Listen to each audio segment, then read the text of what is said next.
सुन रहे हैं खौफनाक रातें, रियल हॉरर फाइल्स, और मैं हूं आपका होस्ट प्रवीण अंधकार। भोपाल में एक खिड़की ऐसी है जो सालों से बंद है, लेकिन लोग कहते हैं कि उसके पीछे आज भी कोई खड़ा दिखाई देता है।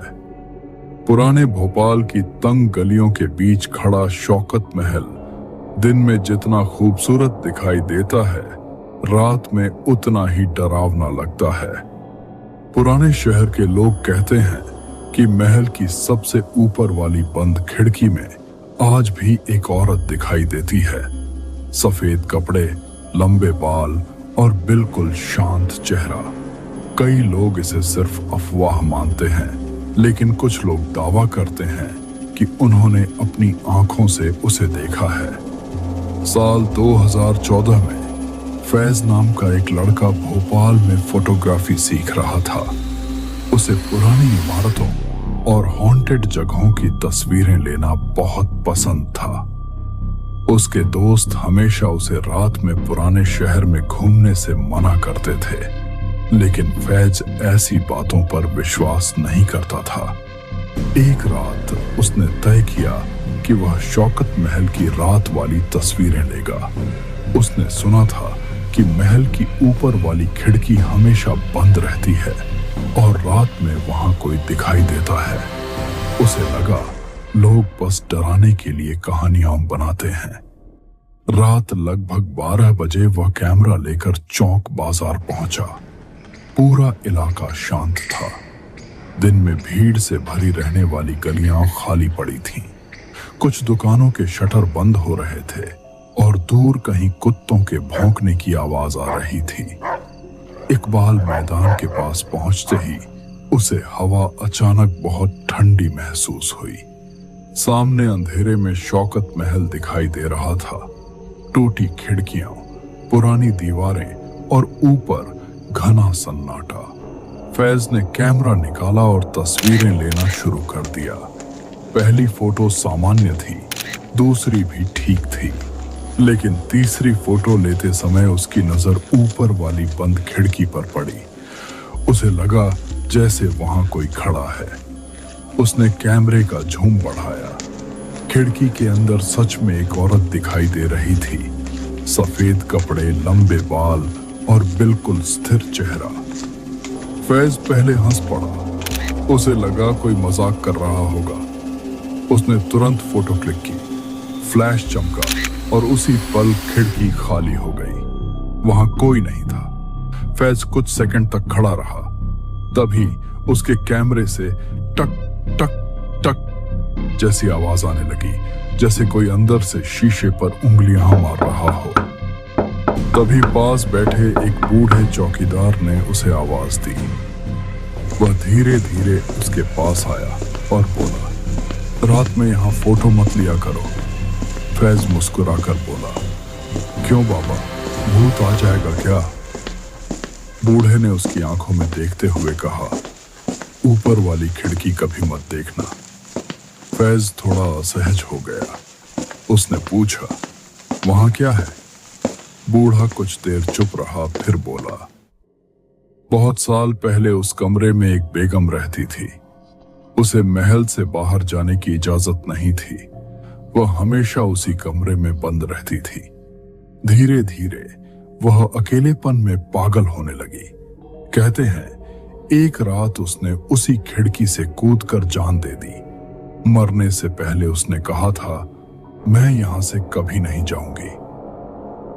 यह सुनकर फैज डरने के बजाय और उत्साहित हो गया। उसने सोचा, अगर सच में कुछ है तो उसकी तस्वीर जरूर मिलेगी। वह टूटी दीवार के पास से महल के अंदर चला गया। चौकीदार उसे रोकता रहा, लेकिन उसने बात नहीं सुनी। महल के अंदर घुप अंधेरा था। फैज मोबाइल की टॉर्च जलाकर धीरे धीरे आगे बढ़ने लगा। दीवारों पर पुरानी नक्काशी थी और हर जगह धूल जमी हुई थी। ऊपर जाने वाली सीढ़ियां टूटी हुई थी। सबसे अजीब बात यह थी कि अंदर बिल्कुल आवाज नहीं थी। इतनी खामोशी कि उसकी सांसें भी तेज सुनाई दे रही थीं। तभी ऊपर से कदमों की आवाज आई। जैसे कोई नंगे पैर धीरे धीरे चल रहा हो। फैज डरते हुए ऊपर पहुंचा। सामने वही कमरा था जिसकी खिड़की बाहर से दिखाई देती थी। दरवाजा आधा खुला हुआ था। उसने टॉर्च अंदर डाली। कमरा खाली था, लेकिन बीच में रखी एक पुरानी कुर्सी धीरे धीरे हिल रही थी, जैसे कोई अभी अभी वहां से उठा हो। फैज का गला सूख गया। तभी उसके पीछे से बहुत धीमी आवाज आई। वह तुरंत पीछे मुड़ा, लेकिन वहां कोई नहीं था। घबराकर उसने कैमरा चेक किया। आखिरी फोटो खुली हुई थी। फोटो में वही औरत खिड़की के अंदर दिखाई दे रही थी, लेकिन इस बार उसका चेहरा साफ था। पूरी काली आंखें और होंठों पर अजीब मुस्कान। फैज डरकर पीछे हटने लगा, तभी कमरे का दरवाजा जोर से बंद हो गया। पूरा कमरा अंधेरे में डूब गया। उसने दरवाजा खोलने की कोशिश की, लेकिन दरवाजा नहीं खुला। फिर कमरे में किसी के चलने की आवाज आने लगी। ठक ठक ठक, जैसे कोई उसके पीछे घूम रहा हो। लेकिन जब भी वह पीछे देखता, वहां कोई नहीं होता। अचानक कैमरे की फ्लैश अपने आप चलने लगी। पहली फ्लैश में खाली कुर्सी दिखाई दी। दूसरी फ्लैश में दीवार के पास सफेद साया। तीसरी फ्लैश में वह औरत उसके बिल्कुल पीछे खड़ी थी। सफेद कपड़े, झुका हुआ सिर और लंबे बाल। धीरे धीरे उसने अपना चेहरा ऊपर उठाया। उसकी आंखें पूरी काली थीं और चेहरे पर डरावनी मुस्कान थी। फिर उसने बहुत धीमी आवाज में कहा, अब मेरी तस्वीर हमेशा रहेगी। फैज जोर से चीखा और पूरी ताकत से दरवाजे को धक्का मारा। इस बार दरवाजा खुल गया। वह सीढ़ियों से गिरता पड़ता नीचे भागा और महल से बाहर निकलते ही सड़क पर बेहोश हो गया। अगली सुबह लोगों ने उसे सड़क किनारे पाया। उसका कैमरा उसके पास पड़ा था, लेकिन उसमें ली गई सारी तस्वीरें डिलीट थीं। सिर्फ एक फोटो बची थी, ऊपर वाली बंद खिड़की की फोटो, और उसमें वही औरत खड़ी दिखाई दे रही थी। उस घटना के बाद फैज ने कभी रात में फोटोग्राफी नहीं की। उसने अपने दोस्तों से सिर्फ इतना कहा, महल में कोई है। कुछ महीनों बाद उसने वह फोटो भी डिलीट कर दी, लेकिन कहते हैं उसे रात में बार बार वही सपना आता था। ऊपर वाली बंद खिड़की और उसमें खड़ी वही औरत। आज भी पुराने भोपाल के कई लोग दावा करते हैं कि रात में शौकत महल की ऊपर वाली खिड़की में कोई दिखाई देता है।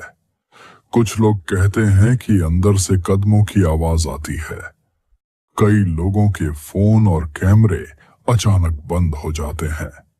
इसका कोई वैज्ञानिक प्रमाण नहीं है, लेकिन पुराने शहर के लोग आज भी रात में उस महल के पास रुकना पसंद नहीं करते। और अगर कभी देर रात तुम वहां जाओ, तो शायद तुम्हें भी लगे कि ऊपर वाली बंद खिड़की में कोई तुम्हें देख रहा है।